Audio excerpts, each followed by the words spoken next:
My name is Thomas Cumberbatch. I am son to Winston and Kathy Cumberbatch. I'm husband to Tegan Smith. I'm father to Justice and Journey. I'm also the CEO and executive creative director at Godspeed and co-founder of Studio 2020. You know, my story is an interesting one because I had to cross a few valleys and rivers to get here. My first love after God is football, or was football. And I played football in university. I had an opportunity to play a little bit of professional football in Chicago. I came back to Canada and realized that wasn't in the cards for me. And I really didn't know what to do. And at that time, I really didn't know who I was because I had always been Thomas, the football player. My identity was wrapped up in that sport. And I was forced now that football was gone to take an introspective look at my life and to see, who am I? So in that exploration of my own identity, I actually went into a little bit of a depression, which a lot of athletes go through when they find out they gotta hang them up, it's all done. And I had to deep dive into my purpose. And I had to ask myself a question, like, when was I the happiest and not on a football field? And when I was in university, my coaches gave me a gig every year to run around with a camera, capture footage of my teammates working out, and then cut in highlights from the season to make an end of the year video that we could play in front of the recruits for the upcoming year. And I remember I would stay up for days, I wouldn't sleep, just editing and making those videos just right. And I said to myself, you know what, I love doing that. So at the time I didn't have $1 to my name. I went to my father and I said, Dad, can I borrow your Future Shop card? Future Shop doesn't exist anymore, it's Best Buy. And he said, why? I said, I want to buy a camera. So he said, why? I said, because I want to start a film company. And he said, okay. And he gave me his Future Shop card and I bought a Canon 60D. And that was all she wrote. I ended up calling a company in Chicago called Gorilla Strength. They made these awesome strength bands. And I said, these bands are amazing, but you have no commercials. He sent me a bunch of those bands and I used those with local athletes to create commercials. And they turned out beautifully and he paid me for them. And that's how all of this started. And I really, at that time and at that point, saw that I could use this gift that I had that was hiding behind, another one of my affinities. I could use this gift to do important things with my life and to leverage story to help people understand each other. And that's really what Godspeed is today. And over time, it's grown from a film company into a full service business strategy, brand strategy, and creative firm. And 100 and something brands later, here we are. My firm is 10 years old. And we've been serving the general public for 7 of those 10 years. The first 3 years, we had one major client, which was Canada Post. And we were working with their social media department and the labor relations board to build strategy and to manage an online platform that really held public sentiment. Over the last 7 years, I've really wanted to build a community and not an empire because I have fun collaborating with artists, whether they're artists from another company or they're artists working with Godspeed. I just love art. And I said, I one day want to have a place where artists from all over the city can gather because something special happens when people gather. That's when energy and ideas form. And I wanted that to be my full-time gig, a place where ideas and energies form to create beautiful art. And I was with my wife, who was at the time getting ready to launch her poetry book called Small Talk, a periodical in prose. So we went to Toronto to work with a photographer by the name of Jody Ann Beckford. She's an amazing lifestyle photographer who really can pull people's emotions out through her lens. And we rented a space in Toronto and it was really cool. It was about 800 square feet, but every corner of that 800 square feet was like a different set. And I said, oh my God, this is 800 square feet. I know a place at the corner of Somerset and Bank. It's 6,000 square feet. What could we do with that? And we came back to Ottawa inspired to do this. And we just made sure that we created a little bit of a plan. We started allocating funds to this idea, started asking creatives in the city if they'd want us to start something like this. The response was great. And we decided to move the agency, Godspeed, my business strategy and creative firm, into this place that becomes really a community for artists. And this is where we are today. Studio 2020 and Godspeed coexist in this space. We bring artists like yourselves, to this space to offer people a place where they can play, where they can imagine, where they can grow. And I'm really proud of that. And not a beat my chest type pride, but I'm just proud of the art that this city's producing. And I'm glad to be a part of the art narrative. There are many studios in the city and there are many outlets in the city, and I'm glad to be a part of that story as well. I think one of the things that we often don't acknowledge in life is the power of purpose. Art isn't important to me for the sake of it being art. Art is important to me because I believe that art is really something that is a main ingredient in my purpose. I believe that art is a universal language. If I go to a beautiful village in Africa and I sit down with people and I speak in English, they might not understand what I'm saying in English, but if I show them a picture, if I show them a symbol, if I come in a certain attire, that will speak volumes. And I believe that when you have the ability to combine thought, purpose, passion, art, that becomes the most dangerous and most beautiful weapon. There are a lot of things in our society and in our culture that don't work, that I know that art can solve if we put art at a higher regard. It has the ability to transcend emotion and language and purpose and destiny and legacy and all those things. And that gets me up every day. I want to leverage the power of art to make the lives of the people around me more rich, as well as mine. So I'm privileged enough to be the son of a man named Winston Carlisle Cumberbatch. He is a Bayesian immigrant. He came from Barbados in the early 60s. My father was the first Black employee at OC Transpo. And, I'm 37 years old, and my father's almost 80. And I look at that as such a blessing because he has so many years of experience to share with me, and we're very close. And when I was young, my father always told me, he said, you know what? If you want to make impact, if you want to be memorable, do really good work. Like a lot of kids, I wasn't punctual, I was sloppy, I wasn't on point.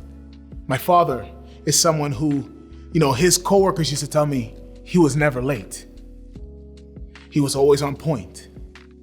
Even when it came to the way he dressed, he was featured in like the 80s a couple of times as Ottawa's best dressed man. And they showed pictures of the way that he put himself together to go to work. And I'll tell you, those principles, although I couldn't understand them when I was little, he ingrained those things in me. My mother also ingrained those things in me as somebody of high excellence. And that has helped me to navigate this world.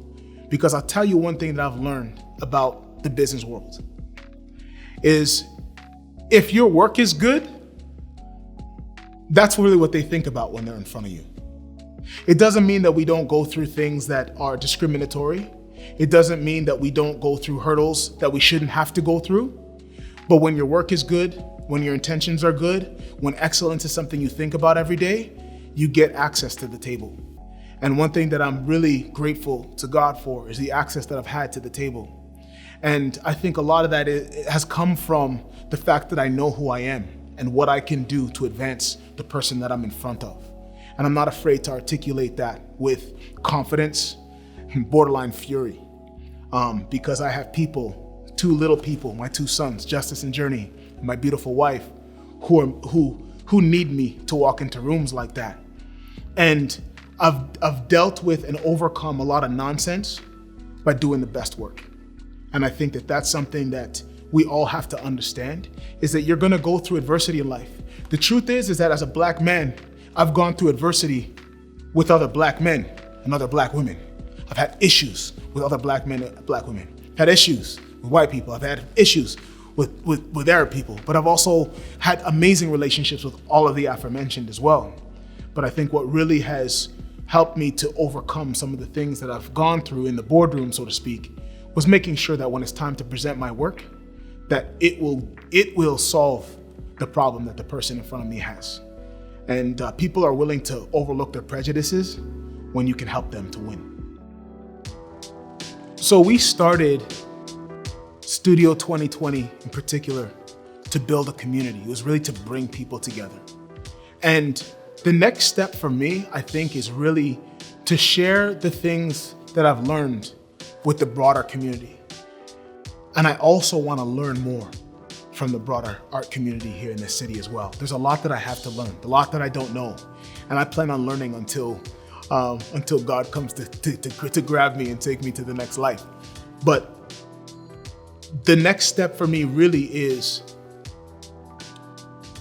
sharing the knowledge that I've acquired over the last decade plus with artists, because there are a lot of artists out there who have an amazing product, but they don't understand how to position that product. They don't know how to articulate the value of their product. They don't know how to negotiate when it's time to be paid for their product.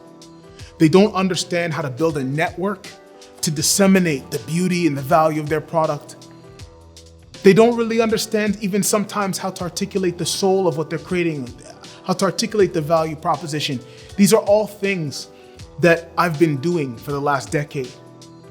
I know how to do that.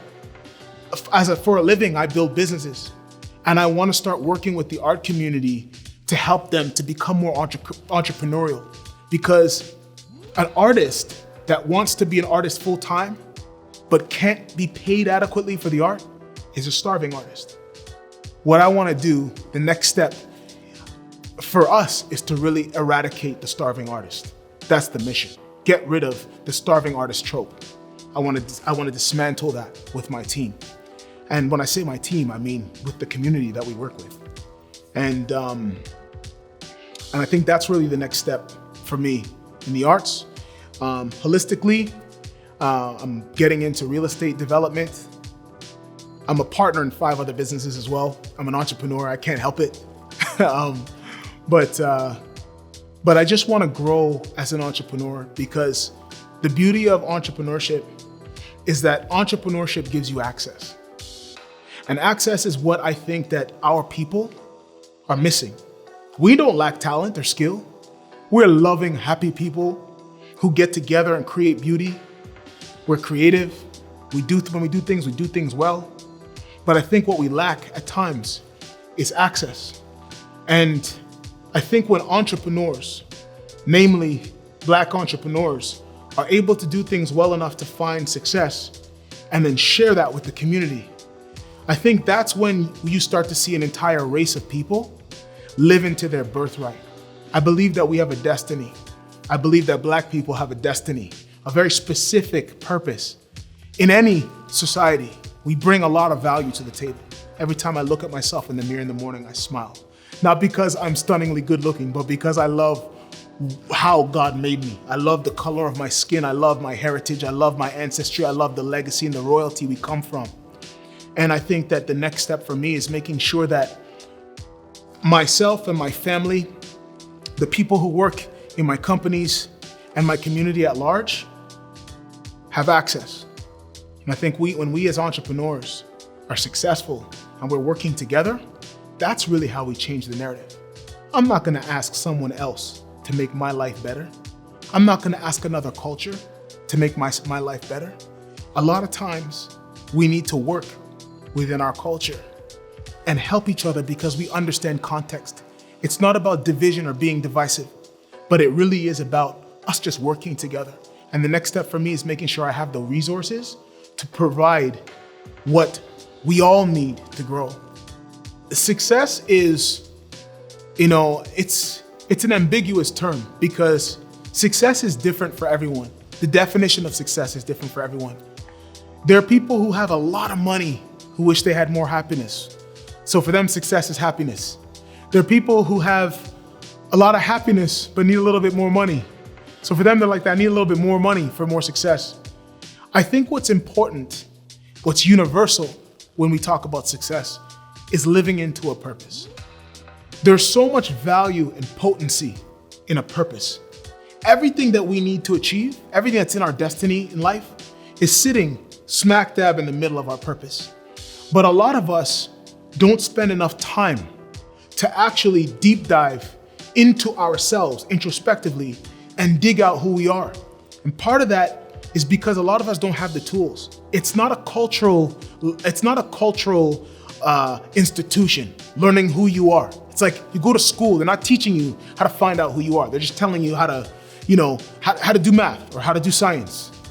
I think the greatest advice I can give to anyone, whether you're creative or not, just people in general, is first, deep dive into your purpose. Understand why you're breathing every day. If you're an artist, understand what is the purpose of the art I'm creating? How does it advance my legacy, my destiny? How does it advance the people around me? How will it add value to the world? How will it speak when I'm not here breathing? My greatest advice is to answer the greatest existential question that you can. And that question is, who am I? Most of us can't answer that question, brother. I meet with entrepreneurs every day, and I ask them that question when we start. Some of them have made $15, $20, $30 million and can't answer that question. And I believe that life really starts when you can answer that question. So my advice to people who are looking to achieve success in life is really find out who you are. Because answering the question, who am I, opens Pandora's box to all the things that you hope and dream.